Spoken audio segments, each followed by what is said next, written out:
श्री स्वामी समर्थ. आज आपण इथं गुरुचरित्र पारायणाचे नियम पाहूया. गुरुचरित्र पारायणाचे नियम तर पुष्कळ आहेत, पण ते सर्व साधकाला जमतीलच असे नाही. आपण इथे फक्त महत्त्वाचे नियम पाहूया. पहिला नियम, संकल्प सोडल्याशिवाय पारायण करू नये, म्हणजे गुरुचरित्र वाचण्याच्या आधी संकल्प करावा.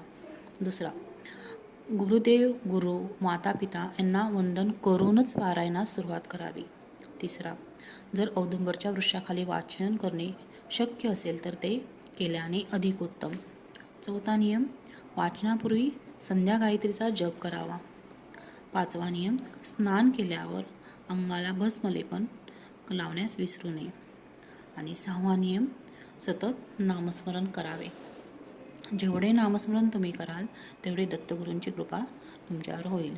श्री गुरुदेव दत्त.